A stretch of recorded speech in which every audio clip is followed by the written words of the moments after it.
Hello, student! Iremos estudar a unidade 9, Unit 9, do primeiro ano regular. A unidade 9 apresenta o presente contínuo na página 613, on page 613. Como conceito, nós temos a seguinte definição no livro de vocês. Uma ação que está acontecendo no momento em que se fala.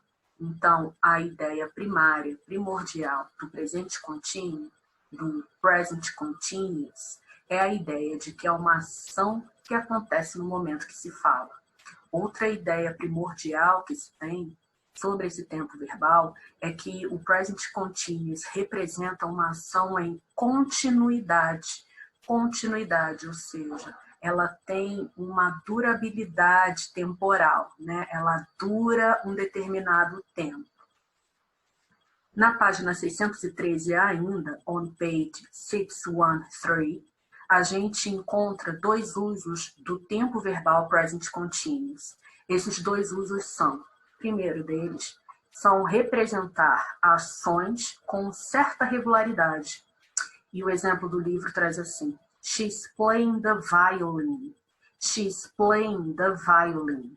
Para vocês entenderem o contexto dessa regularidade, eu trago a seguinte ideia para vocês. Every Saturday. Every Saturday. Ou seja, todo sábado ela está tocando o violino. Aí vocês conseguem perceber que há representação de uma ação com determinada regularidade, uma ação com certa regularidade. Das descrições, a segunda seria ações acontecendo no momento em que se fala. E aí o livro de vocês traz o seguinte exemplo entre eles. We are learning a new lesson. We are learning a new lesson. E aí eu trago a referência para vocês da palavra now, Ou seja, agora, nesse exato momento que eu estou falando com vocês, we are learning a new lesson. Nós estamos aprendendo uma nova lição. Esses são os possíveis usos do tempo verbal present continuous. Sugiro a vocês que revejam o conceito de subject pronoun, de pronome sujeito em inglês, para que vocês possam compreender como será a conjugação do verbo to be para cada subject pronoun. Daqui, eu vou relembrar a vocês as seguintes formas, as seguintes conjugações verbais. Am, is, are. Am, is, are. Vamos às estruturas na sentença afirmativa do present continuous. I am studying. He is studying. We are studying. Então, nós temos verbo to be conjugado no presente, acrescido do main verb, o verbo principal, aquele verbo que vai representar a ação principal na forma gerúndio. O que caracteriza o verbo no gerúndio na língua inglesa é o sufixo, essa terminação ing. Tá? Nas sentenças negativas, nós temos o verbo to be conjugado no presente, a partícula de negação not e o main verb, o verbo principal, na forma gerúndio, ou seja, com a terminação ing. Vamos às sentenças? I'm not studying. He's not studying. We are not studying. I'm not studying. He is not studying. We are not studying. Preciso chamar a atenção para duas informações que compõem o present continuous. A primeira delas é que vocês já viram no present, simple present, o uso do auxiliar do e does. Aqui, no present continuous, a gente não vai utilizar os auxiliares do e does. Ou seja, o verbo to be, ele não atrai os auxiliares do e does. E por que eu chamo atenção para isso? Notem que na forma negativa, a partícula de negação not vai se unir ao verbo to be.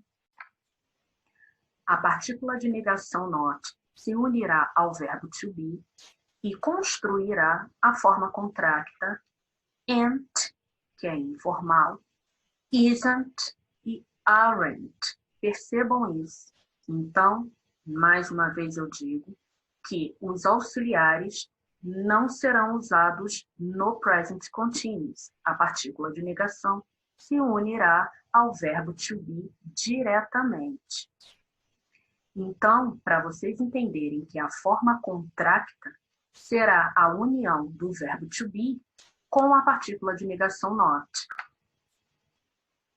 Nas formas interrogativas, o sujeito da oração muda, troca de posição com o verbo to be conjugado.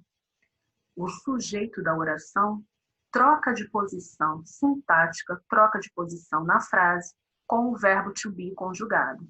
Lembrando que aqui, nos exemplos, o sujeito da oração está sendo representado pelo subject pronoun. Vamos às formas? Am I studying? Is he studying? Are we studying? Vocês podem observar na página 613, on page 613, uma tabela de verbos na main verbs, né, sobre os main verbs, os verbos principais na forma gerúndio. E aí, dessa tabela, que se encontra na coluna do lado direito do livro de vocês, eu peço, por favor, para vocês observarem a construção desse gerúndio nos verbos principais, nos main verbs. E chamo a atenção, descrevo a vocês, para vocês começarem a observar nessa tabela. Os verbos terminados em E tiveram a última vogal retirada antes de adicionar o sufixo ing. Então, da tabela, por favor, observem os verbos drive e dance. Eles passaram a ser escritos na forma gerúndio como driving and dancing. Os verbos terminados com a vogal longa IE, long vowel, será substituída pela vogal fonética Y. E aí sim será acrescido o sufixo de gerúndio ing.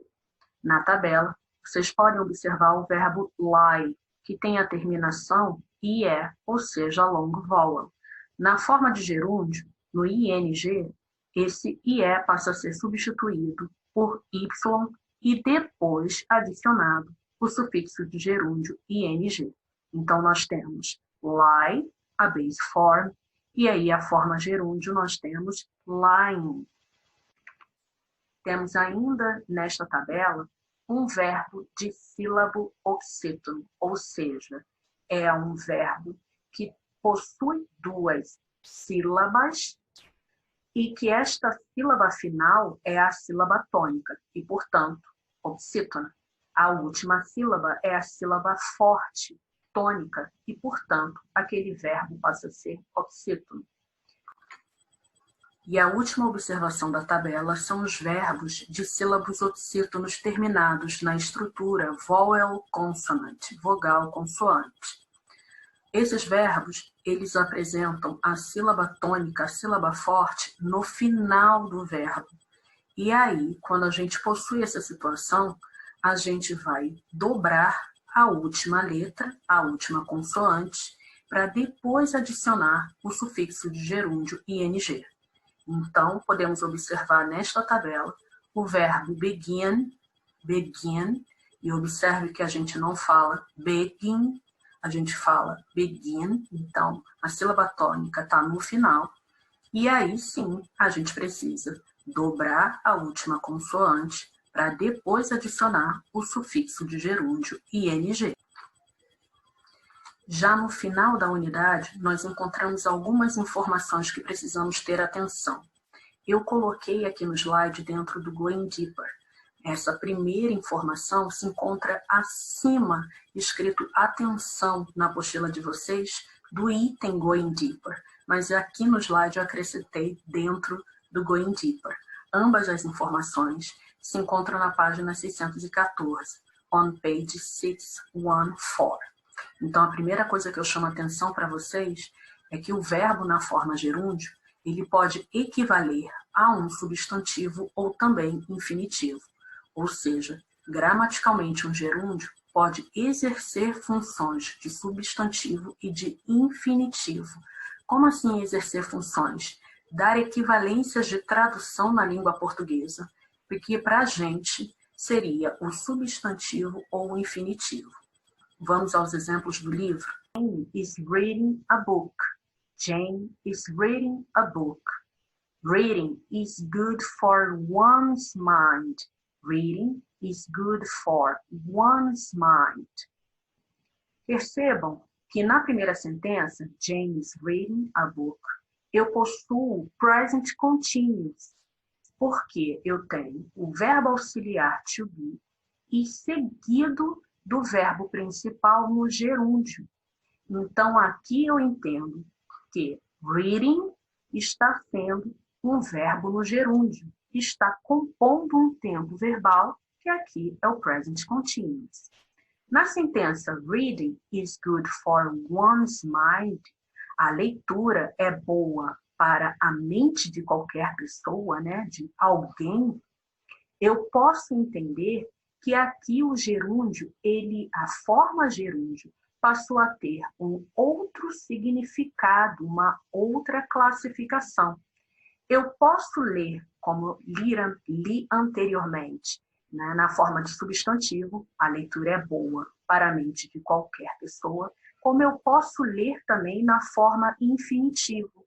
Ler é bom para a mente de qualquer pessoa. Então, entendam que o verbo na forma gerúndio, dependendo da posição sintática, dependendo da posição dentro da sentença, pode exercer traduções distintas, podem ser compreendidas de formas distintas e, portanto, nos farão a traduzir de maneiras equivalentes, né? Outras formas. Há também um outro uso do verbo na forma gerúndio, e esse uso seria a indicação de futuro, ou seja, por mais que eu tenha o verbo no present continuous, eu entendo que aquela ação ela acontecerá em um futuro. Observe o exemplo. Jane is leaving at 7 tonight. Jane is leaving at 7 tonight. Jane está partindo às 7 essa noite. Jane está partindo às 7 hoje à noite. Entendamos que is leaving é um present continuous. Se é present continuous, carrega a formação de presente na conjugação verbal. O verbo to be está conjugado no presente. Mesmo assim, a sentença está localizada temporalmente no futuro. Então, a gente tem que saber identificar que o tempo verbal pode representar outros momentos temporais daquela ação descrita. Espero que a conversa tenha colaborado a vocês entenderem a unidade 9, o Present Continuous. Lembrando sempre, do your best, faça o seu melhor, mas não precisa ser perfeito. É apenas fazer o melhor que você conseguir fazer. Have a nice day. Tenha um dia bacana, tranquilo, legal, um dia de cada vez. Lembre-se, acesse os canais de comunicação com os professores para esclarecer as dúvidas que ainda você tem. A gente se vê na próxima.